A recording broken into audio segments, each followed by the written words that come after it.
멘토가 되는 대학생들은 그렇고요. 네. 멘티가 되는 이제 공부를 배우는 학생들, 이 청소년들은 어떤 기준으로 선정이 되나요? 네. 상당히 저희가 더 까다롭게 선정을 합니다. 예, 그래서 일단 교육청에서 각 학교의 중고등학교에 공문을 보내서 이러이러한 복나는 멘토링이란 프로그램이 있는데 참석하실 학교를 선정을 합니다. 선정의 기준 중에서 가장 중요한 것은 아까 말씀드린 바와 같이 이 멘토링이 끝날 때까지 철저하게 관리를 해줄 수 있는 학교를 선정을 합니다. 그렇게 선정이 되고 나면 그 중에서 이제 어린 멘토들, 도움이 필요한 멘티들을 뽑는데 모두가 그렇지는 못하지만 저희의 항상 요구 사항은 뭐냐면 회색 지대에 놓여 있는 친구들. 회색 지대요? 네. 겉으로는 전혀 문제가 없어 보이지만 부모님도 살아계시고 그래서 나라의 어떤 지원을 받고 이러지 않는 이런 친구지만 실제로 도움이 너무나 절실한 친구들. 단적인 예로 차라리 부모 없는 게 낫다. 이런 친구들 제발 잘 골라다오. 저희가 맨 처음에 이 사역을 시작한 곳이 또 한양대학교, 아무래도 제가 한양대학교에 근무를 하니까 한양대학교에서 시작을 했는데요. 한양대학교는 크게 캠퍼스가 2개가 있습니다. 서울에도 있지만 안산에도 있습니다. 이 시점이 세월호로 형과 언니를 잃은 동생들이 살고 있는 곳입니다. 이 동생들 세대가 이제 막 공부를 하는 지금 이런 세대인데 형과 언니가 절실한 세대죠. 그래서 저희가 안산에서 상당히 많은 어떤 경우를 또 경험을 하게 되었고 저희가 가장 우선순위를 두고 있는 이런 친구들이라고 생각을 하시면 됩니다. 네. 조금 전에 안산 지역에서의 경험을 이제 말씀하셨는데 네. 목포대학교도 이제 참여하는 등 이제 전국적으로 이제 곳곳에서 대학과 중고등학교 협력을 하고 있는 거잖아요. 네네. 아마도 이제 도서 지역 학생들도 있을 것 같은데 환경이 열악한 곳에 있는 청소년들에게는 이 프로그램이 상당히 도움이 많이 되겠어요.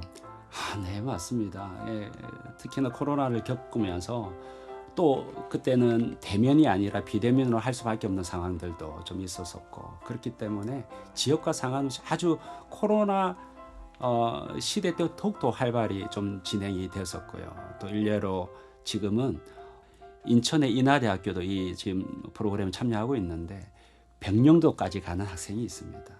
참, 저는 이 학생들을 보면서 이 대학생들이죠. 정말 제가 부끄럽더라고요. 너무 많이 배웁니다. 이게 참 쉽지 않은 거리고 또 쉽지 않은 일인데 제가 오히려 많이 감동을 받고 배우고 있습니다.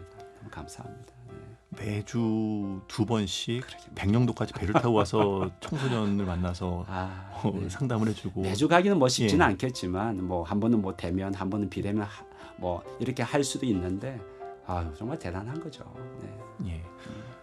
학습보다도 정서적 안정, 안아주는 것을 중요하게 여긴다고 아까 말씀하셨는데 불안정한 시기를 보내는 청소년들에게 이런 어떤 형, 또 언니, 동성 간에만 이 멘토와 멘티 관계를 맺어준다고 했으니까 이 정서적인 친밀감이 쌓이다 보면 많이 좀 변화가 되는 것을 옆에서 볼 수도 있지 않을까 싶은데요. 네, 그게 저희 에너지죠.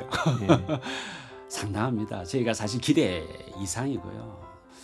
전혀 재미가 없었다. 학교도 재미없었고 집도 재미없었고 나는 뭘 하고 살아야 되는지 몰랐다.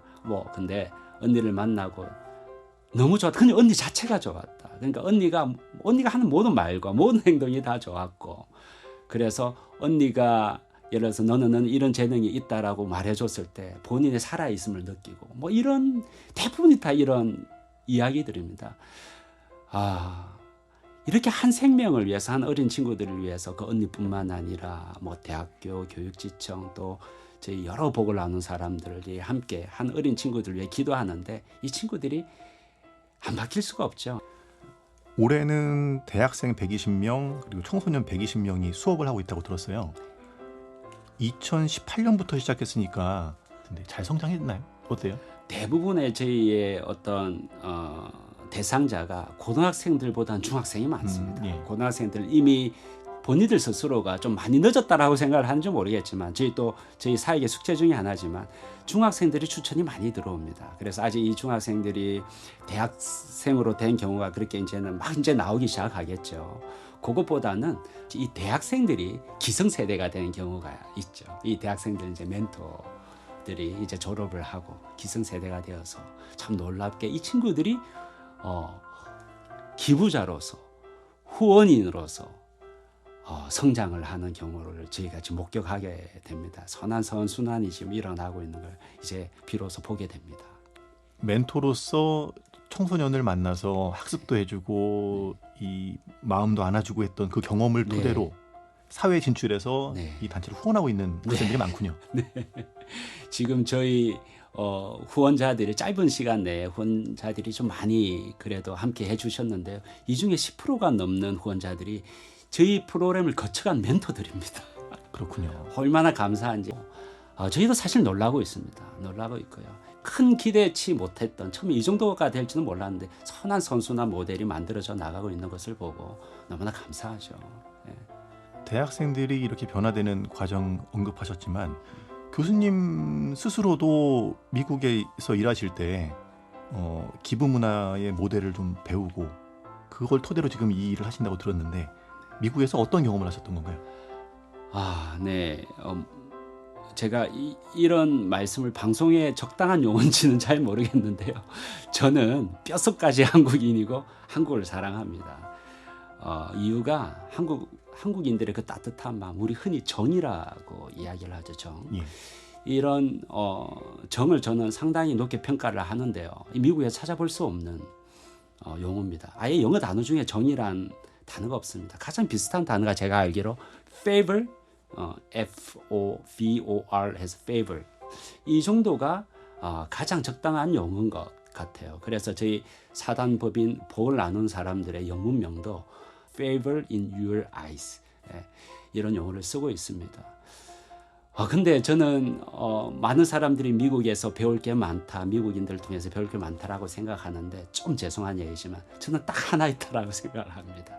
그게 기부에 대한 문화입니다. 이분들은 기부를 아주 자연스럽게 받아들입니다. 그리고 이분들이 성공의 목적이 다는 아니겠지만 이분들도 성공의 목적 중에 하나가 기부를 많이 하기 위해서 이런 얘기 들을 때마다 너무 질투가 나더라고요. 예. 한국인이 다 좋은데 이런 부분은 너무 좀 차이가 있다. 저는 너무나 이게 좀 질투가 나고 부럽더라고요. 근데 이게 왜 이런가를 혼자서 생각을 많이 해봤을 때 저는 이 미국인들의 어떤 가정교육이라고 생각을 하거든요. 부모 때부터 신앙인으로부터 내려오는 자연스럽게 내려오는 함께 나눠야 된다는 이 가정교육. 여기서 자연스럽게 자녀들이 그 마음을 이어받고 그래서 자기들이 성공했을 때 기부를 자연스럽게 할 수 있는 이게 너무나 부러웠었습니다. 저는 한국도 이제 부모들이 여러 너무나 훌륭하신 부모님들도 많으시겠지만 자녀 교육을 학원 교육뿐만 아니라 정말 소중한 자녀 교육이 있다. 이걸 조금 함께 좀 나눴으면 좋겠습니다. 네. 똑같은 상황을 보더라도 기부와 나눔을 실천하는 그 사회 풍토가 눈에 더 들어왔을 때는 교수님의 평소에 어떤 이 경험이 있었기 때문에 그것이 들어오지 않았을까 싶은데 교수님은 어린 시절 어떻게 보내셨어요? 개인적인 유년기를 사실 거의 처음으로 사람들에게 말씀을 드리는 것 같은데요. 특히 방송에서 사실 저는 저희 부모님은 부산에서 크게 사업을 하셨고요. 그래서 어렵지 않게 유년기를 보냈습니다. 부유하게 보냈죠. 그러다가 부친의 사업이 제 초등학교 5학년 때로 기억하는데 완전히 기울었습니다.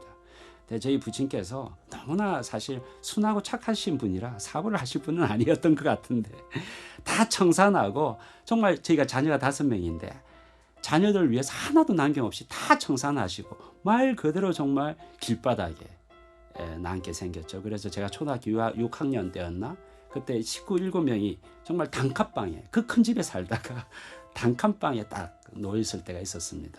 제가 중학교 들어갔을 때 입학할 때 그 당시는 아마 의무 교육이 아니었던 것 같은데 그러니까 2만 원인가 3만 원의 입학금이 필요했는데 그걸 못 냈었어요.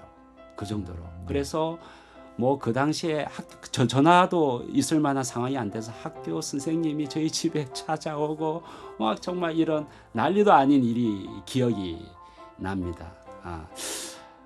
근데 그때 저희를 살려주신 분이 있었어요. 저희 교회에 등록하지 얼마 안 되신 한 아주머님이셨는데 아주 젊으신 분이었던 걸 기억합니다.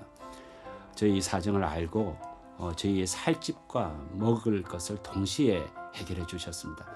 어머님이 참 손재주가 좋으셔가지고 음식을 맛있게 하셨는데 저희 어머님께 식당을 하나 조그만 식당을 차려주셔서 저희가 비로소 이제 먹고 살 집과 먹을 곳과 잘 곳이 생겼죠. 그래서 제가 공부를 할 수가 있었던 것 같습니다. 제가 이 사역을 시작하고 나서 가장 많이 듣는 질문이 이 김 교수님도 그렇게 어려웠냐? 왜 이런 사역을 그래서 하게 되었냐? 라고 질문을 받았는데 그때는 이 생각이 안 났었습니다. 그래서 제가 항상 대답은 글쎄요. 제가 왜 그랬을까요? 이런 생각이었는데 갑자기 생각이 나는 거예요. 그분이. 이분이었구나.